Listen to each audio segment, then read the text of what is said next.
Police quickly found a body. And then they found some body parts. Violent fringe groups declare war on America. They didn't recognize the government of the United States. They said, the cops, the military, we can kill them. There's no question about it. They were into evil. But these terrorists are homegrown, the children of wealthy Americans, graduates of the finest universities. The children of privilege were turning against everything their parents represented. Suspects emerge with automatic weapons blazing. They will become America's most wanted criminals. They wanted to blow stuff up. They wanted the most deaths. In-depth, insightful, in a class of its own. America's leading journal, Vanity Fair, investigates Days of Rage by Brian Burrow.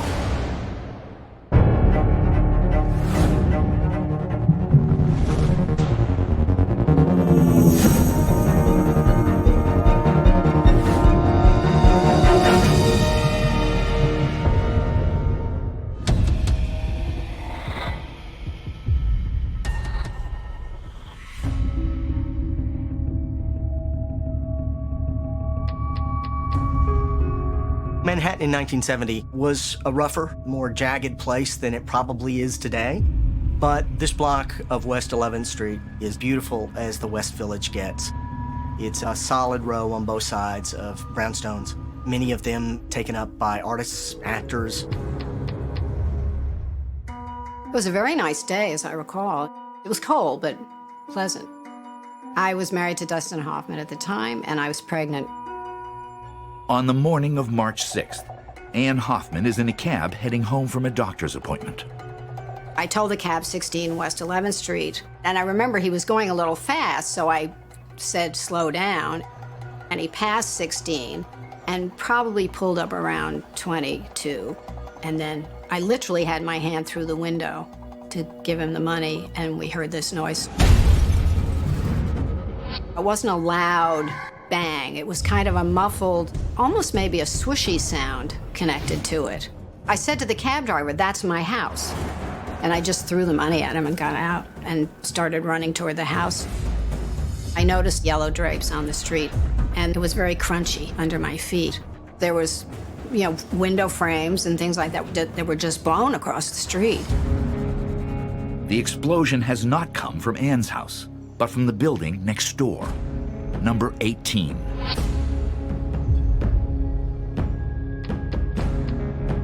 The first and second floors have been totally blown out, and the roof and kind of the top are teetering like they're about to fall.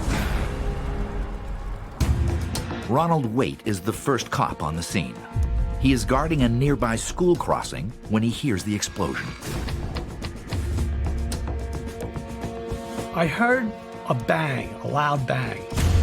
It seemed serious. You could sense the alarm and people coming toward me, coming east on 11th Street. And I started moving in that direction.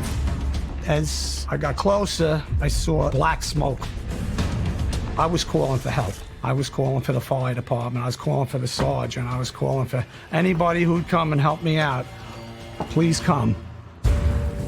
At that point, the building itself is roaring in flames with white-gray smoke floating up into the sky. It was very hot. I remember feeling the heat on my face.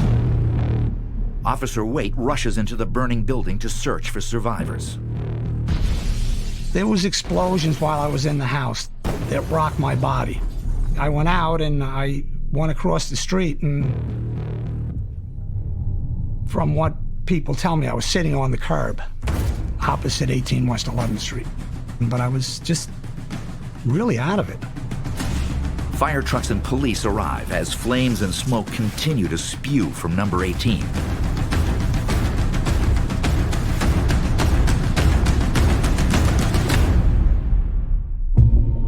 By 7 p.m., the burning building is under control. Investigators start searching for the cause of the explosion. The first thought that people had was that it was most likely a natural gas explosion. That's the most common type of explosion that we see even today. There was the rumor that there were people in the house. Somebody must have known that one of them was the daughter of Mr. Wilkerson, who owned the house. The building's owner, James Wilkerson, is on vacation in the Caribbean. The police are able to track down Mr. Wilkerson and ask him, well, who was at the house? And he says, my daughter, and maybe some of her friends. My daughter, Kathy Wilkerson. She was a rich kid. She'd gone to private schools. Her father owned a chain of radio stations. She went to Swarthmore, good education. Kathy Wilkerson grew up in New England, where she attended Quaker meetings. The first thing police wonder is, could this Kathy Wilkerson have been in the house? Her parents tried to reach Kathy, but none of her friends know where she is. The family starts to fear the worst. Meanwhile, investigators sifting through the rubble find a clue to another possible victim. The working theory became Kathy Wilkerson and her friend Kathy Boudine were in the townhouse. They'd found a card for a dentist appointment that Kathy Boudine had made. They found it in the rubble. Kathy Boudine was also a child of privilege, had been raised fairly wealthy. Private schools, progressive schools, had gone to Bryn Mawr College outside Philadelphia. Her father, Leonard, was one of the most well-known left-wing attorneys in Manhattan. Now both women are missing. Could they be victims of this massive explosion? The police slowly began to crane out all the debris. A crane brought out this huge gray blob that was studded with protuberances. One of the detectives looked at it and went, "Holy Mary," and realized that these protuberances were blasting caps, and much of the ball was sticks of dynamite. Everywhere were also nails. And this strongly suggested these were designed not just to blow up a building, but to kill people. Once detonated, the bomb would have hurled a deadly swarm of nails in all directions. It was a device designed to cause as much carnage as possible. When they found a big clump of dynamite with nails and glass in it, that's, you know, when I thought if this one blew, I would be a dead man. Later, one of the police chiefs said it was potentially the single largest explosive device that had ever been assembled in the city of New York at that time. The working theory quickly became that this was an accidental detonation, that somebody perhaps didn't quite know how to build the bombs that they were building.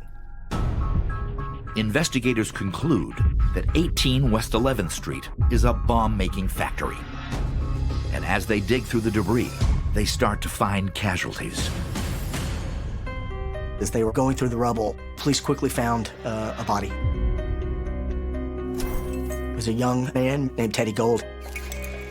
And then they found some body parts that came to be identified and believed to be those of a young woman named Diana Oughton and a young man named Terry Robbins. But there is still no sign of Wilkerson or Boudin. Investigators question the first cop on the scene. A detective named Gidney was the first one to talk to me. He asked me where I was, what I heard, exactly what I did, and who I saw. Officer Waite recalls seeing two survivors on the day of the blast. As I was coming up, there's two women, naked, just coming down the steps of 18 West 11th Street. Someone came with some kind of a coat or a blanket and put it over one of the girls, getting them away from the smoke. When I got back to the precinct, they wanted to show me pictures. Take a look at them and tell me if you recognize any of these people. And I identified them immediately. I put my finger right on them. Officer Waite points to pictures of Kathy Wilkerson and Kathy Boudin. But why did they flee the scene of the explosion? Police soon discover these two college-educated women from affluent homes are living a secret life. Kathy Wilkerson had become, like a lot of young people, college-age people, during the 1960s, very active in the anti-war and the civil rights movement. And she had become a member of SDS, the Students for Democratic Society. SDS was a student organization founded in 1962. It wanted to be an intellectual center for people who wanted to change the world. What's going on in the country now is young people are trying to find out why, I think, why so much is wrong, and in finding out why, to come to some kind of agreement to how to change it. In general, there was sort of a standard panoply of tactics: nonviolent, sit-ins, modeled on the success of the civil rights movement. Kathy Boudin had joined SDS and become quite prominent. I met Kathy Boudin around 1964. She was smart and grounded. She was utterly committed to the movement. Both women went to college in the Philadelphia area and met through their involvement in the anti-war movement. But why would two peace activists be involved in making bombs? The FBI showed up pretty quick, so then you start saying, wait a second, why is the FBI here? The investigation quickly becomes more than just about what happened on West 11th Street. It suggests that there's a group that was in that building that wanted to blow stuff up. They're out there. What's going to happen next?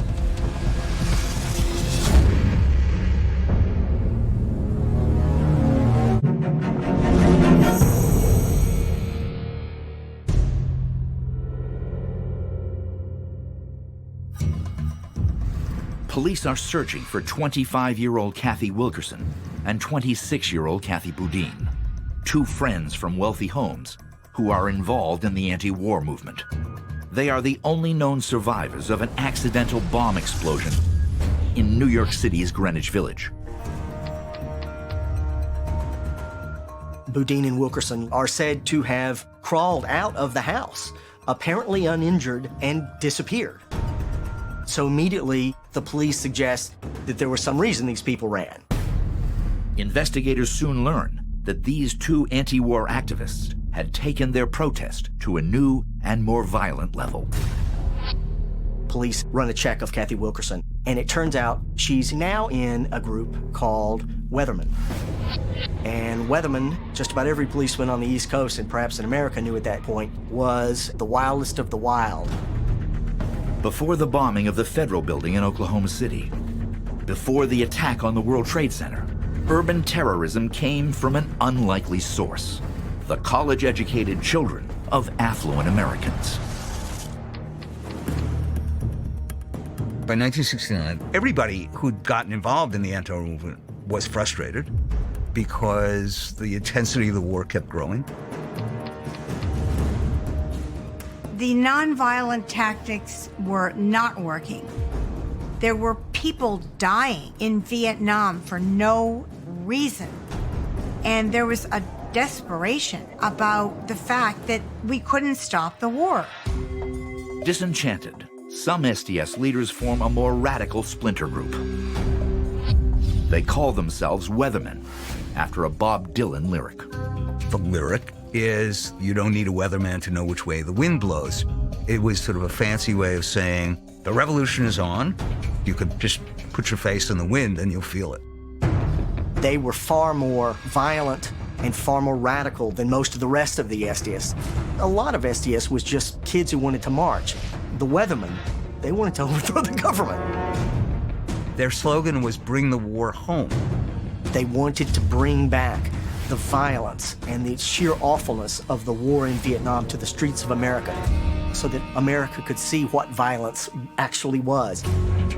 Investigators learned that Boudin and Wilkerson participated in a 4-day rampage organized by Weathermen in October of 1969, known as the Days of Rage.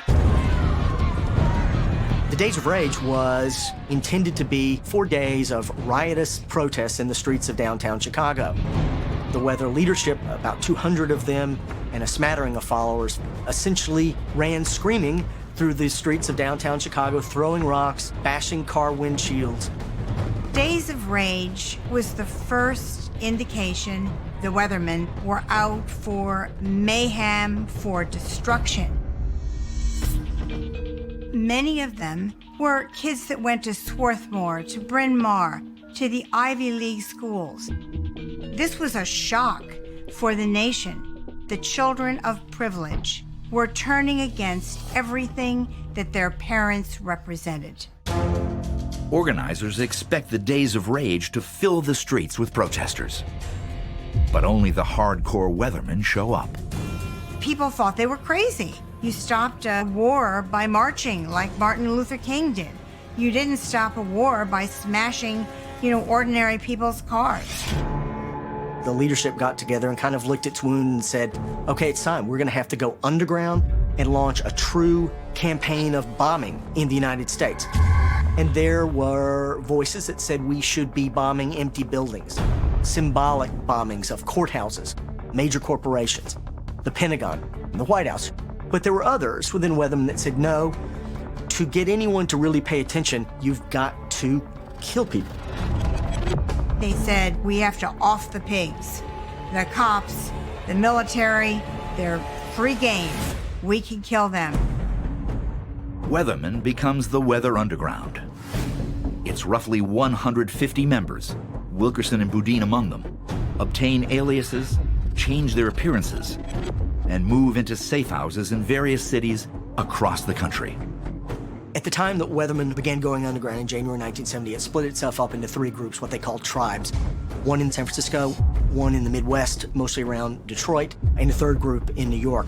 The New York group wanted to make the splashiest debut, the biggest bombs, the most, frankly, the most deaths. Investigators want to know, who did the Weathermen plan to target with the massive anti-personnel bomb found in the townhouse rubble? They were building dynamite bombs they intended to set outside an officers' dance at Fort Dix in central New Jersey. And the only thing that saved those people at Fort Dix, the officers and their young girlfriends and wives, was the fact they didn't know how to build a bomb correctly. It was made to explode at a dance of non-commissioned officers, people that would be the first to be killed in Vietnam because they were grunts. Kathy Wilkerson and Kathy Boudin disappear, but the campaign of violence has just begun. The townhouse explosion in Greenwich Village is evidence of a fast-approaching urban war. Over the next 5 years, the Weather Underground and other violent fringe groups unleash a nationwide attack on the government. The new leader, a brilliant young woman named Bernadine Dorn, recorded in a single take a very ambitious declaration of war against America. Revolutionary violence is the only way. Within the next 14 days, we will attack a symbol or institution of American injustice. That was the first that official America knew that Weatherman intended to fight on. In just one 18-month period, the Weather Underground and other radical groups detonate more than 2,500 bombs at targets like police stations and military installations. They decided they weren't going to try to kill anyone, not even police, just bomb things. In 1971, they managed to place a bomb inside the U.S. Capitol.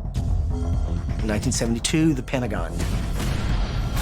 Members of the Weather Underground earn a place on the FBI's most wanted list. But once the Vietnam War ends in 1975, the passion for revolution begins to fade. The Weatherman really implodes finally in the winter of 76, 77. The group just basically ceases to exist, and many of those who are wanted on old charges, typically to do with the days of rage, go and turn themselves in. They pay a fine and go on to college. Kathy Wilkerson ultimately turned herself in 1980. She had explosive charges against her from the townhouse. She served less than a year in jail. Turns out she had spent much of her time in the San Francisco area, being very active as a bomb maker in Weather Underground. She was slowly disaffected, slowly questioned the reason that this group even existed. After it imploded in 77, she got pregnant. She had a young daughter, and they spent the last 3 years underground in a rough area of the south side of Chicago. But once Kathy Wilkerson turned herself in, Kathy Boudin stayed out there. To authorities, this child of wealth and privilege remains a dangerous terrorist.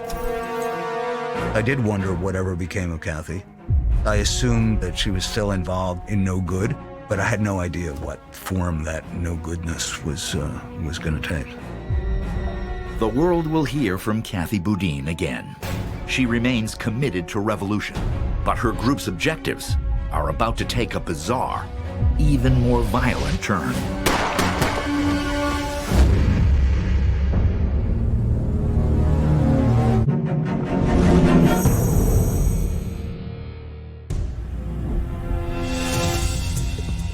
It has been 12 years since radicals rampaged through the streets of Chicago during the days of rage. The Weather Underground has disbanded.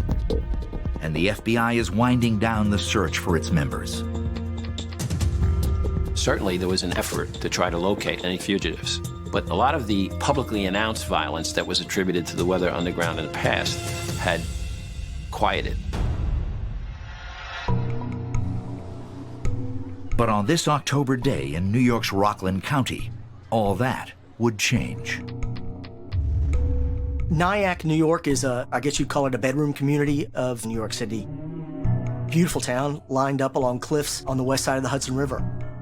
About 4 p.m. that afternoon, Brink's armored truck pulled up in front of the Nanuet National Bank at the Nanuet Mall on a routine pickup of daily receipts. Brink's guards, Peter Page and Joe Trombino, exit the mall and begin to load the bags of money into the armored truck when a red van pulls up. And suddenly, out of nowhere, the parking lot just erupts in gunfire. Trombino is hit in the shoulder and falls. Page is shot and immediately killed. There were anywhere from 7 to 9 subjects. They then started to load bags of money into the red van, approximately $1.6 million. And they fled the parking lot in the red van. The whole thing happened in 40 seconds. The red van drives to a nearby empty lot where the bags of cash are tossed into a U-Haul truck and a tan Honda. Everybody got into the truck. What they didn't realize was that someone had seen the exchange. A young college student at a single house at the end of a road behind the mall calls up to her mom, and both these women see the entire exchange, and they call the police. So now all the police in Rockland are aware of the fact that they've exchanged vehicles. We're now more focused on the tan Honda and the U-Haul truck. Police set up roadblocks at the entrances to the New York State Thruway. One of the key roadblocks is at exit 11, and within a couple of minutes, a number of cops arrive, including 2 uniformed cops, Waverly Brown and Edward O'Grady, and a detective named Arthur Keenan. The first thing everyone notices is there's a U-Haul truck right there, exactly like the one they're supposed to be looking for. My father and his team approached the U-Haul. The witnesses at the robbery indicated that the shooters were African-American males. The driver and the passenger are both Caucasian. So there's a little bit of confusion amongst the officers. Hey, is this the right U-Haul truck? Who have we stopped? The driver and the passenger then convince my father and his team that they are not the suspects and that it's all a big misunderstanding and they should be let go. But Detective Keenan wants to know what's in the back of the truck. Detective Keenan had some difficulty opening up the rear door of the U-Haul. And when he came back to ask the 2 people they had stopped to open the truck, what's in the truck, that's when pandemonium broke loose. The back of the U-Haul truck flies open, and suspects emerge with automatic weapons blazing. It was a mismatch from the moment everyone jumped out of the van. These guys are firing semi-automatic rifles, and the cops just have pistols, so there's no match. Officer Brown, he's hit pretty early in the gunfight and goes down. My father's able to take cover behind one of the squad cars and return fire. O'Grady empties his gun and was in the process of reloading when somebody came around from his cover and shot him point blank. Detective Keenan, he's grazed in the leg by a shot. Once the suspects think they've taken down the cops, then they start shuffling cars, commandeering cars, and escaping from the scene up Mountain View Avenue. Officer Brown is dead at the scene. Detective Keenan survives with an injury to his leg, and a severely wounded Sergeant O'Grady is rushed to Nyack Hospital. My understanding is my father died about 90 minutes later at Nyack Hospital.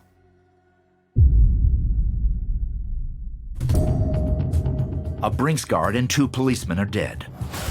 $1.5 million in cash has been stolen. What police don't know is that they are facing a murderous alliance of 3 radical groups bent on violent revolution. The robbery was committed by a small group of revolutionaries, some of which hailed from Black Liberation Army, Republic of New Africa, and the Weather Underground organization. The connection, the alliance, if you will, was really not known until the Nyack robbery. They represented a very formidable challenge for law enforcement because they had taken the past violence to a new height. They called themselves the Family. The group is led by two known criminals, Marilyn Jean Buck and Matulu Shakur. Matulu Shakur was a talker, a leader. He had a little bit of charisma, but he was able, by talking the revolutionary pattern, to get people to follow him. His ego and narcissism, I think, played a major role in developing him into the person that he became, a criminal. Marilyn Buck was a legend in the underground long before this happened. She had become affiliated with the Black Liberation Army.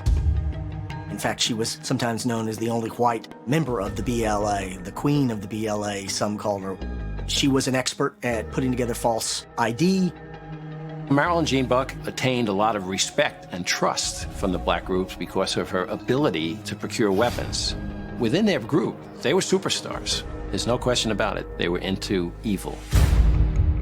Prior to the Nyack robbery, the group had carried out a dozen armed robberies in the New York area. The family had been robbing banks and armored cars, especially, for 3 or 4 years, and had taken some six-figure jobs. These were not guys robbing 7-Elevens. They were fairly serious.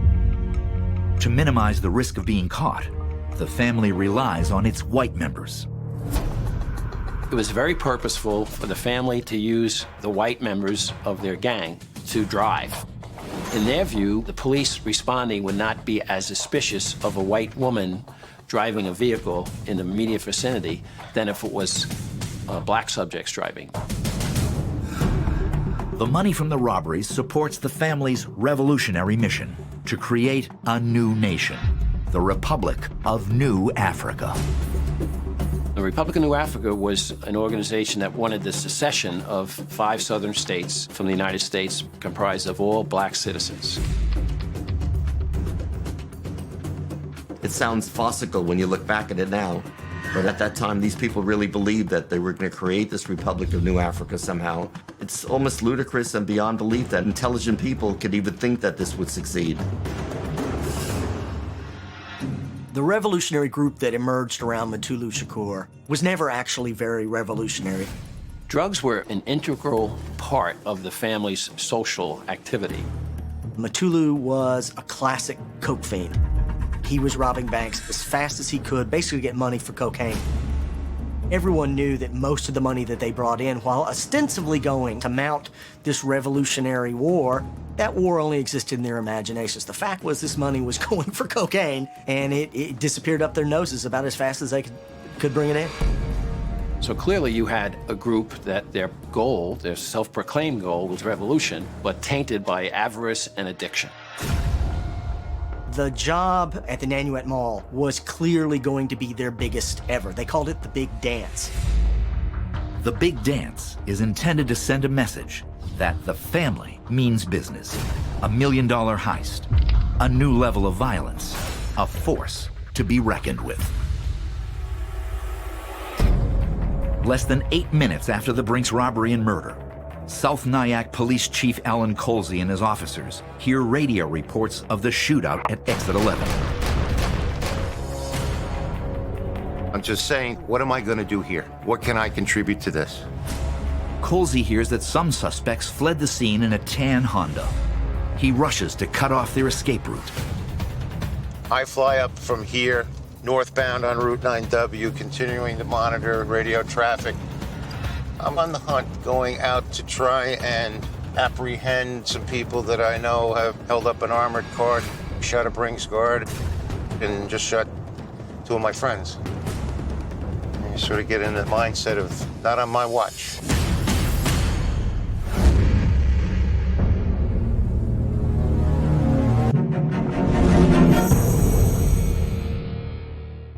The tranquil town of Nyack, New York, is shaken by a violent shootout. A new alliance of radical groups has carried out a $1 million robbery, killing a security guard and 2 cops. Picture just total havoc and pandemonium. You have 2 dead police officers, a wounded police officer, and you have these subjects trying to make a getaway. Police Chief Alan Colsey is hunting for the suspects when one of the getaway cars, the tan Honda, speeds past him. Colsey gives chase, racing through residential areas at 80 miles an hour. It was like a Hollywood stunt operation. Tires are screaming, there's gravel flying. They travel down 6th. The Honda skids across the road and crashes into the stairs and wall on Broadway. Chief Colsey stops 30 yards away and draws his gun, demanding the suspects exit the vehicle. A white male emerges and starts to walk back towards me. I'm yelling orders, stay where you are, put your hands in the air, don't move. And he's saying to me, what's the problem here? We were in an accident. My friends are hurt. We need help. What are you doing?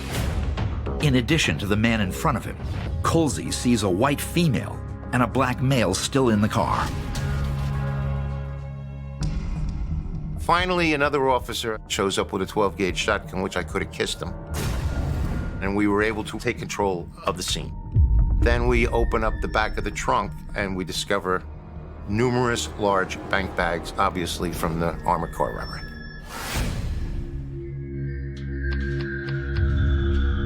The defendants were captured at the scene. They were immediately brought to a Nyack Police Department.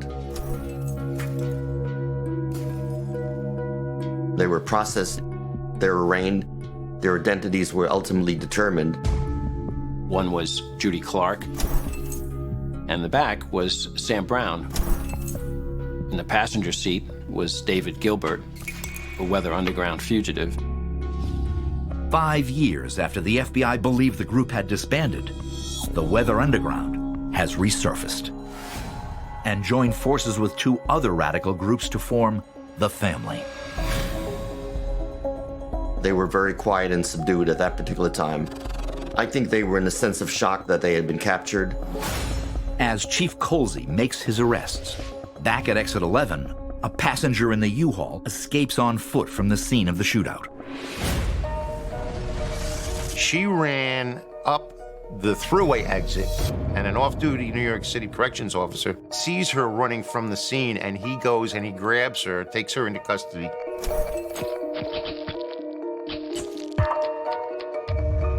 They took her and nobody had a clue who she was.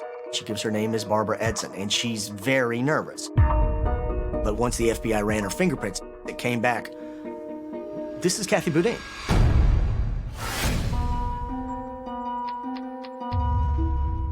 I was blown away. I mean, Kathy Boudin. This was 1981. The war was over. There was no reason for her to do this. It was a self-destructive, self-hating action. That she was still involved in this madness, that it had reached a new level of berserk immorality, it was really flabbergasting. The country and the world was reintroduced to this armed struggle movement that everyone had kind of assumed had petered out. And here they were launching a fabulously ambitious, murderous armed robbery. It was a Back to the Future moment. These were people from another time. It has been 11 years since Kathy Boudin was seen running naked from the blazing townhouse at 18 West 11th Street. She had been taking a shower in the second-floor bathroom when the building collapsed around her.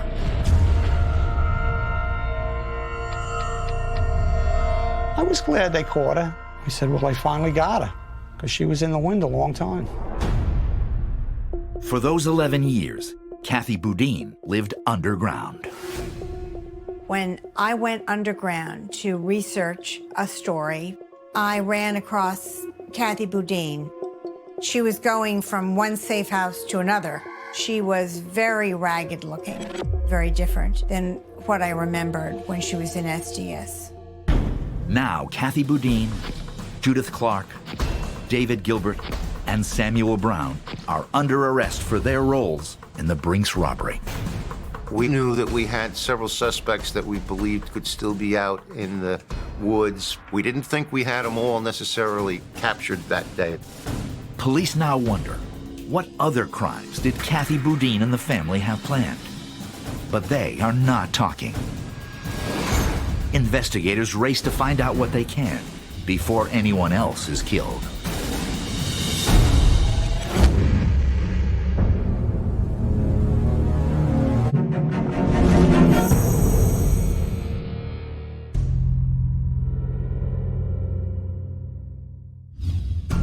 Investigators are on the hunt for members of the Family, a heavily armed revolutionary gang who escaped the scene of an armed robbery and a violent shootout that left 2 cops dead in Nyack, New York.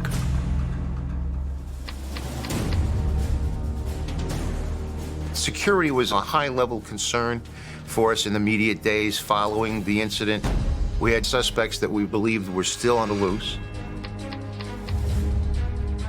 We know that several of the subjects got away in the white Oldsmobile that was later recovered in Westchester County.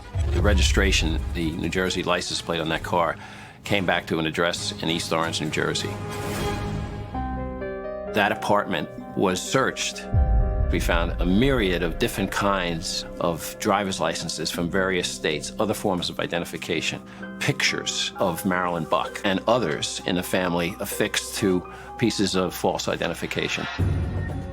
The ringleader, Marilyn Jean Buck, is nowhere to be found, but police do find a bomb-making manual, diagrams of 6 Manhattan police precincts, and a hit list naming specific NYPD officers targeted for assassination.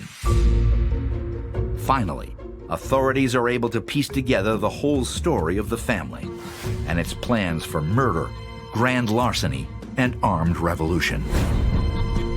It was shown by that search that was a safe house being used by this group who were committing not just Nyack robbery, but others. The safe house provides a mother lode of evidence for the trials of the 4 suspects arrested in Nyack on October 20th. They were charged with murder and robbery. Judith Clark and David Gilbert didn't even want to participate in the proceedings. They didn't recognize the government of the United States. They said they were prisoners of war and wanted to be treated accordingly. As silly as it sounds, they were found guilty and were sentenced to a term of 75 years to life. They still remained in prison to this very day. In a separate trial in 1984, Samuel Brown also receives a sentence of 75 years to life. Police would eventually track down and arrest 2 of the architects of the big dance, Matulu Shakur and Marilyn Jean Buck. Matulu was arrested in 1986 in Los Angeles after extensive fugitive investigation, and Matulu remains a guest of the federal government. After the big dance, Marilyn Buck forms her own new bombing group. The FBI quickly closed in on this group, and Marilyn was apprehended in Dobbs Ferry, New York in 1985. Marilyn Jean Buck remains in prison until her release due to health reasons in July 2010. She dies of cancer 3 weeks later. Kathy Boudine finally stands trial in 1984, 14 years after fleeing the Greenwich Village townhouse. Of all the major players in the Brinks robbery and murders, she serves the lightest sentence. It's interesting that she's all about social justice and railing against privilege and things like that, but as soon as she finally got rolled up after the Brinks robbery, she certainly found the best lawyer her father's money could buy and ended up getting a plea bargain. Kathy Boudine pled guilty to felony murder as well as robbery, and she was sentenced to a period of 20 years to life. But in a controversial decision, Kathy Boudine is released on parole in 2003 after serving only 22 years of her sentence. Families of the Brinks victims, among others, protest her release. After many years of not wanting to have anything to do with her because I was so angry at what she had done, I agreed to go see her in the prison. I don't know that she entirely renounced the theory that had led her to this appalling action, but she was deeply apologetic. And therefore, I thought she was entitled to parole. She's a murderer. I believe she should be in jail. And I believe Kathy Wilkerson should be in jail also. The Brinks robbery would mark the end of America's first eruption of urban terrorism. A danger that lay dormant for more than a decade, until the bombing of the Federal Building in Oklahoma City. My personal opinion is that the shock of people seeing these privileged kids, their kids, doing violence to try to stop the war, shook them up. These were young people who started out really with the best of intentions. They wanted to fight the Vietnam War. They wanted to improve the lives of African Americans. But they made a fateful decision to resort to political violence. The Weather Underground is a haunting reminder of how things can go wrong. It was the largest, most vigorous and dynamic movement on the American left in 50 years, and they blew it up. There's no question that the Weather Underground, they were all in. Innocent people were going to die, and if that was what it took, then that's what it took. And in this case, 3 men lost their lives, and 9 kids lost their fathers. The fact is, if you look for any type of meaningful legacy, political change, systemic change that they affected, there is none. About all you can say for the radical underground groups of the 70s, led by the Weather Underground, is that they're responsible for most of the security so many of us deal with at public buildings, all of which began with the first weather bombings in 1970. It's not much of a legacy.